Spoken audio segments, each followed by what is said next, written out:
Good morning, Epic 7, or at least it was morning when I shot this video. It's come to my attention that a lot of people are missing out on some daily things. Maybe they don't know about it or they don't realize how easy it is to complete, but consider this your tutorial on things to do every single day in Epic 7 to maximize the potential of your account. Now, the order in which you do these things isn't that important. I'll go through the order in which I typically do things. First is your summons. Do your daily summons, 365 summons a year. You'll eventually hit some 5 stars from this. Most of us will eventually see an ML5 from this, so always worth doing your daily Covenant summon. Hey, free is free. Next, we'll stop in the guild. You get rewards just for checking into the guild, and you should always click on your daily reward button as well. Free stuff. Let's go over to the aid section. Some guilds put limits on how much aid you can take, but I say grab all you can. Now, does requesting catalysts make you a bad person? Yes. Yes, it does. It's a sin. You shouldn't do it. Only request runes or hunt mats, preferably the Bone Drake claws. Just trust me, your guild will appreciate it. It maximizes your guild's ability to grow and the amount of currency you and the rest of your members can get. Once you've set up your request and bought it out, slide over to the donation section. Always donate the gold. I know you might be a little limited on gold, just do it. It's worth it. Now, this is something for every Monday. Every Monday when you jump into the world boss, you should reset your support or management button to be consistent with the current world boss. So just click on each element and click auto assign. Some people try to manually do this. It's not worth it. You might be able to slightly min-max it, but auto assign does pretty good. And then jump in. What you're looking for is people who have a 4 under the enhanced elements and then the highest CP score possible. Once you've selected your pick of the litter, hit auto assign, fire it up, and you can either watch the animation or skip it. And once again, more free stuff. Not only do you get currency to donate to the guild, you also get gold, shop currency, Molagora, summoning charms, sometimes really good gear. So worth doing. Do it twice every single day. It doesn't take very long, and it really helps you and your guild progress. The only day it doesn't happen is Thursdays because reasons, but every other day of the week it happens, and a lot of times your weekly missions, which we'll cover in a few minutes, are tied to the world boss as well, because you either do the world boss for your weekly missions or it gives you the currency you need to donate for a weekly mission. So completely worth doing this. Once this is complete, go ahead and check on aid. Looks like I got 2 more people to donate to. That maxes out my donation, so I don't have to mess with that again. You go over to the donation tab and you donate those proofs of courage. That just about wraps up guilds, so next we will jump into the pet house. Every day you get a free pet summon. Always take it. And if your pets aren't already maxed out on affinity, you want to go into every single pet that you're using. This only matters for the pets that you're using, and play with your pets. It just takes a little bit of stigma and it slowly raises their affinity. The higher their affinity goes, the higher percentage you get on the scores until it caps out. So again, just takes a few minutes, totally worth doing. Next, we jump into the sanctuary. Collect your Heart of Orbis and look for anything with a red dot on it. If it's Monday, you should have a Molagora in your forest. Grab your free spirit blooms, and if the penguins are up, grab those as well. Now, this next part is more for the mid to late game players. In the Alchemist Steeple, you can turn in your equipment cubes for charms. Now, charms are a huge bottleneck the later in the game you get. Early on, you may not have a lot of these cubes. You might want to keep them to do equipment conversions with your blue boxes, and that's completely fine. But as you get later in the game, you're going to find that more so than gold anymore, these charms are a bottleneck to leveling your gear. So if you're later game and you are like me and have plenty of equipment cubes from extracting from hunts, this is a good thing to do every week. Now, this is more of a weekly thing than a daily thing. This only happens on Mondays. Now let's take a second to step away from daily missions and talk about how to set up your sanctuary. First, in the High command, you want to have 1 in each building. More than that's a waste, but if you have 1 in each building, it unlocks the 4-hour missions for hunt and war missions. This gives you the currency that you need to buy charms, which again, remember late game, charms are a bottleneck, so you'll want these currencies. Now, if you look at the 2-hour missions and the 1-hour missions, they are a little bit better return on investment, but nobody wants to have to log in non-stop to collect those dispatch missions. This is my normal layout for Sanctuary. Now, some mileage may vary, but this is what I like the most. I moved the 3 out of the steeple and into the Forest of Souls because I found that I'm turning stigma in for penguins way more often than I am crafting blue boxes and buying conversion gems. Now, I had to drop 1 out of the Heart of Orbis container in order to get my high command up to 111. I thought I would be missing out on this. I always liked having the Heart of Orbis maxed so that I could not have to worry about my heart overfilling, but I tell you what, I log into this game so much, it's not a problem.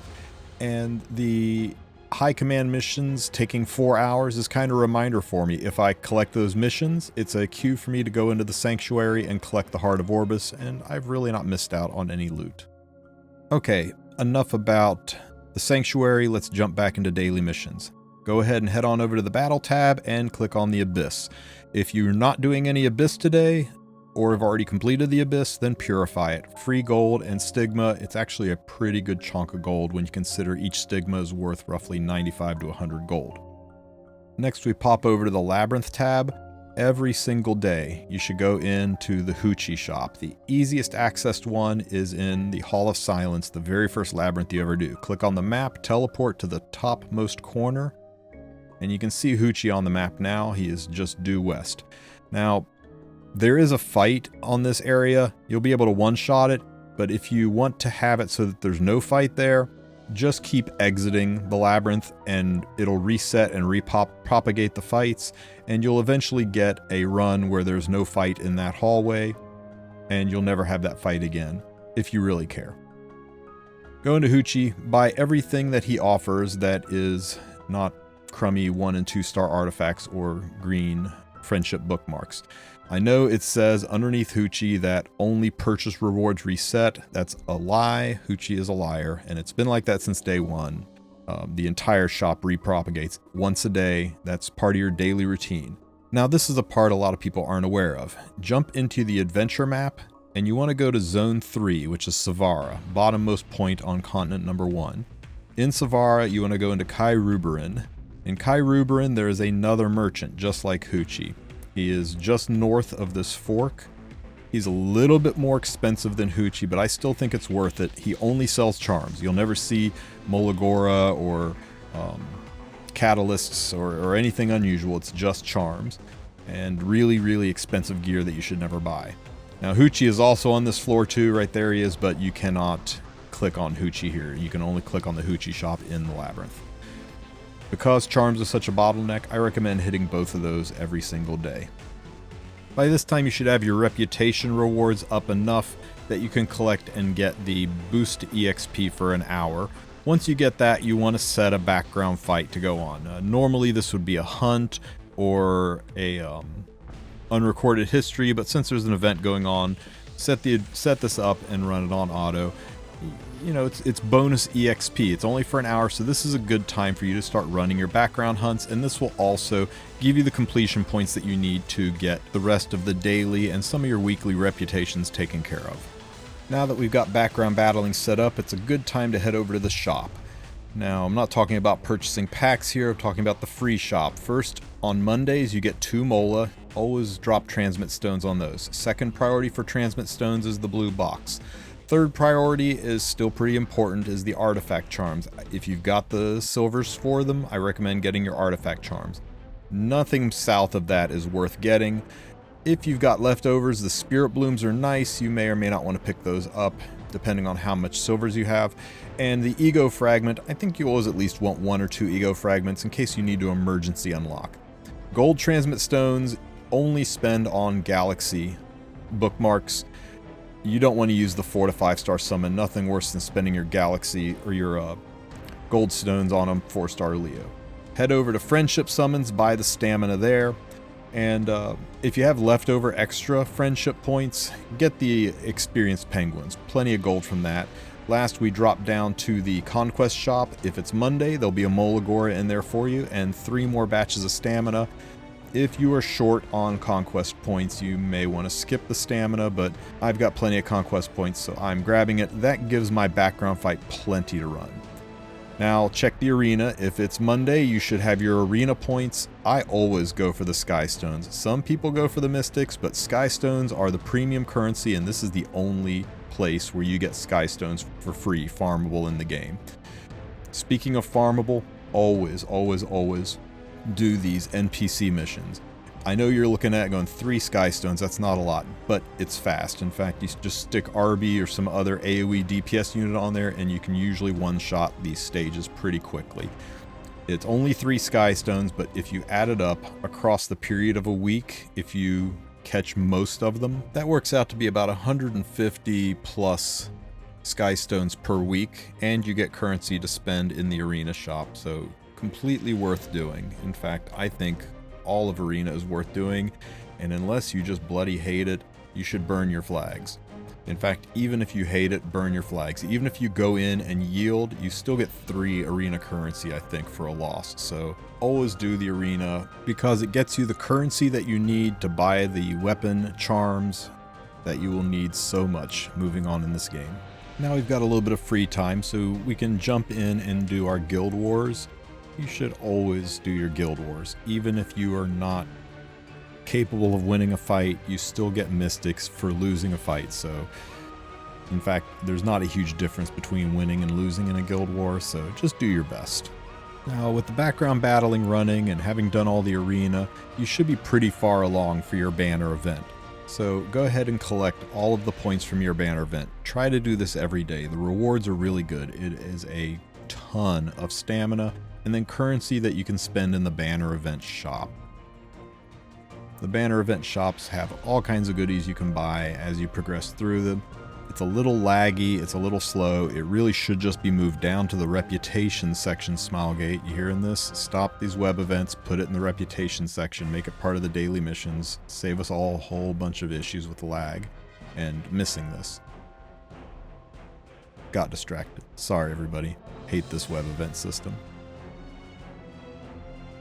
Now this part's optional, but if you scroll to the very bottom, you can find a spot where you can watch ads for stamina. You can do it 5 times. It winds up being 100 stamina if you sit through 5 pretty crummy advertisements typically, but hey, free stamina for just a few minutes of your time.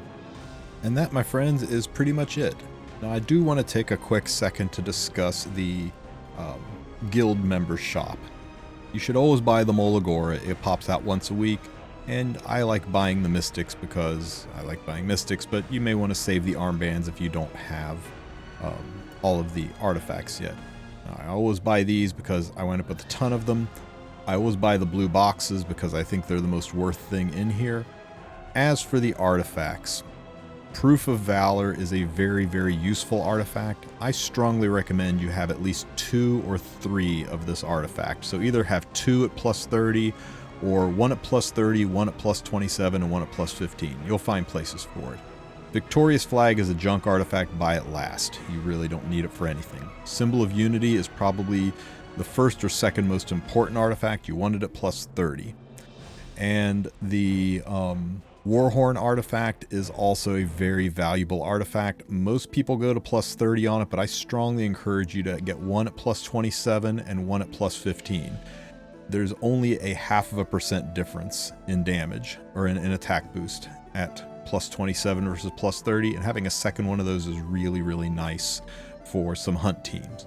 Guide to a Decision is a decent artifact, can be used for some niche cheeses, and Bastion of Hope is also a very important artifact. Mine is plus 30 and I have regrets. I strongly recommend you get 2 of these, either a plus 24 and a plus 20, or a plus 24 and a plus 18, or a plus 27 and a plus 15. I think it's too good of an artifact to only have 1 of. So hopefully that helps you with your artifact purchasing and the order of operations thereof. And that, my friends, is that. I hope this guide helps newer players and even some mid-game players, gives them some tips, but this is a pretty clean and fast daily routine. I know we're at about 15 minutes in the video now, but we discussed a lot of things that don't need to be discussed. You can get all of this done in about 10 minutes, broken up of course. 5 minutes when you first wake up to get things set up, set the background battle, and then come in and polish the final things off like the web event and collecting some reputation points in the last 5 minutes. So even if you got a busy day where you can't be in Epic 7, this is a pretty clean way to get the maximum amount of important daily rewards taken care of. If you have any questions, ask them in the comments section. If you need a guild, jump in my Discord, and hey, like and subscribe. Have a great week, everybody.